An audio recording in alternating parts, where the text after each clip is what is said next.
Je ne souhaite pas seulement qu'il y ait des espions dans la pièce. En fait, je vais dire, l'idéal des cas aurait été que la totalité des gens présents aujourd'hui soient des adversaires du franc CFA. Parce qu'il y a déjà ceux qui sont comme nous contre le système, et ce sont déjà des gens de gagner. Pour avancer, j'aurais bien aimé qu'il y ait vraiment exclusivement ceux qui défendent ce qui est pour nous l'indéfendable. Comme ça, l'échange n'en aurait été que plus intéressant. C'est pour ça qu'aujourd'hui, la dernière présentation qui va clore, entre guillemets, avant la phase question, va faire une présentation des conséquences, des répercussions de cette monnaie dans le vécu de nos populations. Et on va voir pour ceux qui sont pour le franc CFA, si au regard de ces arguments-là, ils sont encore en mesure à la fin de dire « nous soutenons ce système ». Voilà, je vais commencer par une image. On a l'habitude de dire qu'une image vaut 1000 mots. C'est pour ça que j'ai commencé par cette photo. Elle représente Yaoundé, c'est la capitale du Cameroun. C'est un aspect du centre-ville dans le lieu dit poste central. Donc si quelqu'un me pose la question, quels sont les inconvénients du franc CFA au départ, si quelqu'un veut savoir pourquoi je suis contre le franc CFA, de manière banale, je peux commencer par lui présenter cette image. Je vais lui dire, regarde, bon, ce n'est pas très moche, oui, mais ce n'est pas très beau non plus. Enfin, je peux dire de manière banale, puisque nous sommes régis par cette monnaie-là, nos villes ressemblent à ça, nous avons besoin de plus d'infrastructures.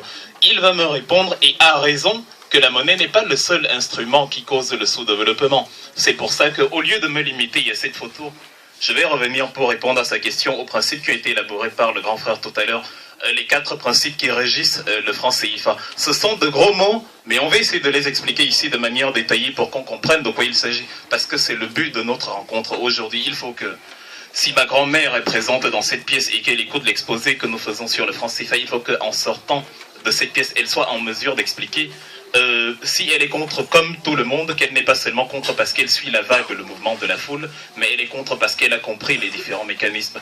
Dont les 4 principes sont, dans le désordre, la libre convertibilité, la libre transférabilité des capitaux, la parité fixe et la centralisation des réserves de change. On va commencer par le premier, la libre convertibilité.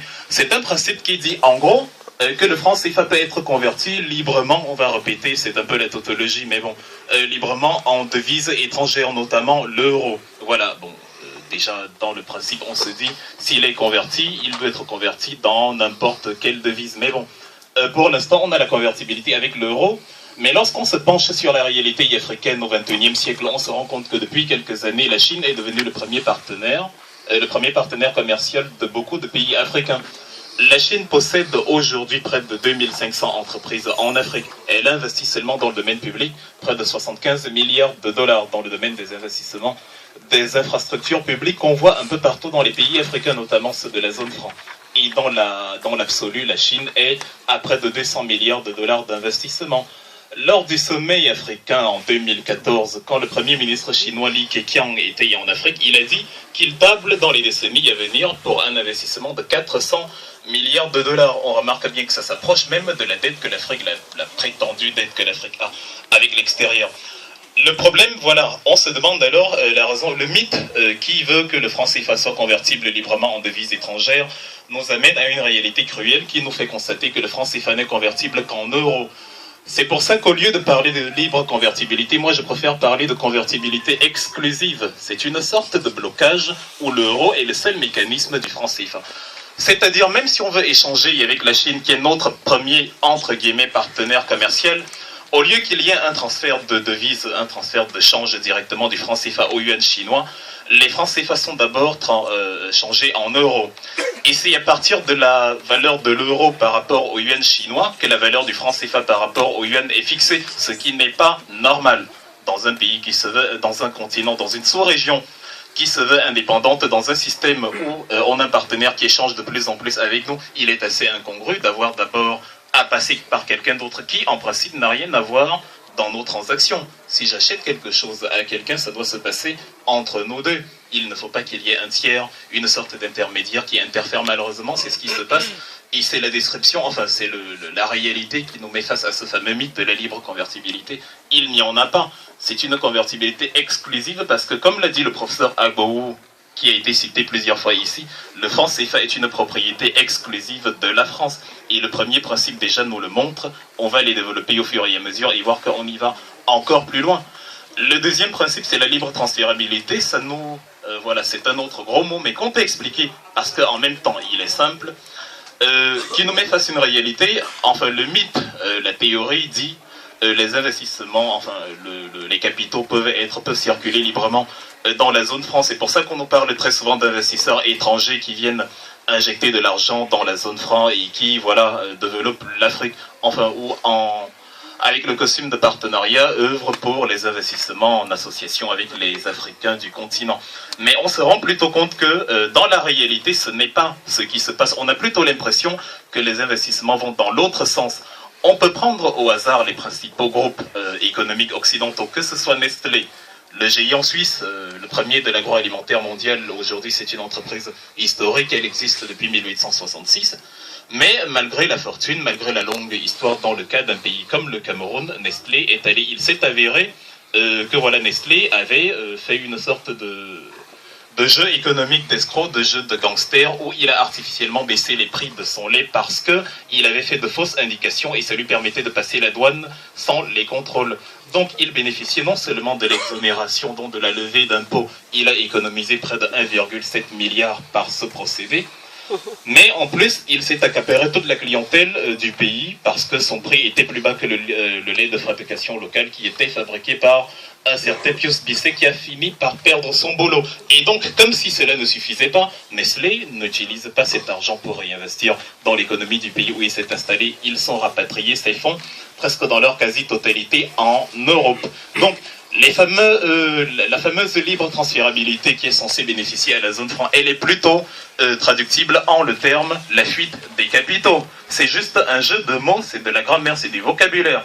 Parce que dans un exemple d'un pays d'Afrique de l'Ouest, le Niger, il y a un site qui est exploité par la France depuis le début des années 2000, c'est le site d'Imoraren, c'est l'un des plus grands gisements d'uranium. Aujourd'hui, il se trouve il se trouve au sud, dans la région du sud, au sud du Sahara, à la frontière avec la bande de la forêt équatoriale, à près de 1200 km de Niamey, la capitale du Niger, dont la France détient près de 66% du contrat d'exploitation. Enfin, ça c'est en théorie, on sait bien que dans les faits, ça va encore plus loin. Et donc, j'ai pris cette image parce que Areva, qui n'a pas, c'est-à-dire la France, qui n'a pas 1 mg d'uranium sous son sous-sol, a quand même des groupes comme Areva qui sont le premier, c'est-à-dire Areva est le premier nucléaire, le géant mondial du nucléaire. Ils s'autorisent même de faire des contrats de vente d'uranium à la Chine comme s'ils en possédaient. Et le Niger, qui est le propriétaire naturel, n'entre pas dans la transaction. Et donc je me suis dit, si déjà parce qu'on voit bien là sur la pancarte que le site se trouve à 17 km de là, quand on voit l'infrastructure alentour comparée, cette image avec la tour Areva au quartier de la Défense à Paris, c'est d'un côté le luxe absolu, et ici on voit bien que cette société qui a gagné 3,5 milliards en 2009 ne se gêne pas pour ne pas, c'est-à-dire elle n'a pas de scrupules à laisser l'environnement où elle opère dans cet état-là. C'est pour ça que Paris peut briller lors des fêtes de fin d'année. On appelle la ville lumière avec l'électricité du Niger. Mais on se dit, si déjà les sites à proximité de Areva ressemblent à ça, Niamey, il n'est pas une surprise que Niamey, qui a 1200 km, soit en proie à des délestages constants. Donc voilà, la fameuse libre transférabilité des capitaux va malheureusement dans un seul sens, et c'est plutôt une fuite des capitaux. Mais parce qu'il s'agit de la France, c'est un Français encore qui le dit, Jean de La Fontaine, tout flatteur vit aux dépens de celui qui l'écoute.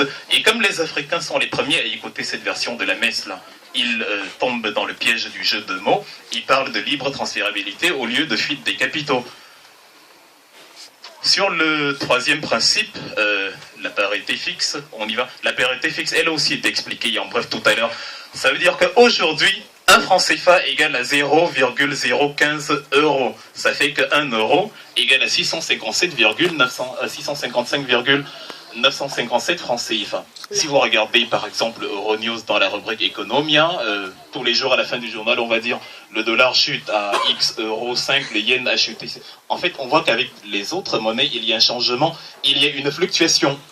Le problème avec le franc CFA, et on nous dit que c'est une très bonne chose, c'est que ce principe-là ne fonctionne pas là-bas. On a un régime de parité fixe, c'est-à-dire quoi qu'il arrive, le franc CFA est toujours égal à 655 francs CFA.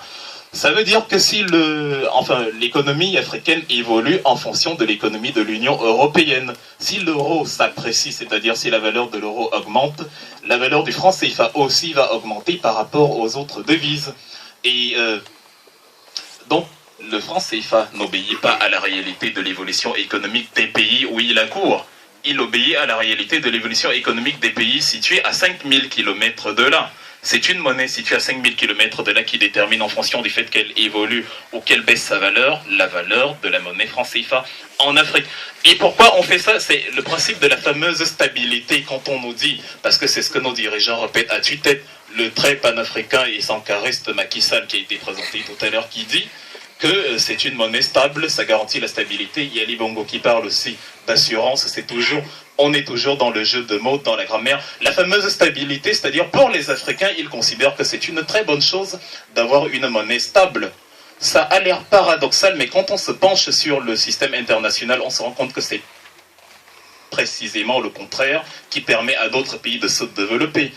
Le dollar qui était supérieur à l'euro est maintenant inférieur à l'euro. Il est très instable et en général les monnaies chaque jour changent leur valeur les unes par rapport aux autres. Ça permet d'ajuster, c'est-à-dire si j'ai un produit à vendre sur le marché international et qu'il est trop cher, je peux baisser la valeur de la monnaie pour que le produit revienne moins cher et pour que tous les clients se tournent vers moi. C'est précisément ce qui s'est passé avec Nestlé qu'on a présenté tout à l'heure. Il a baissé la valeur de son prix et tous les clients sont venus chez lui.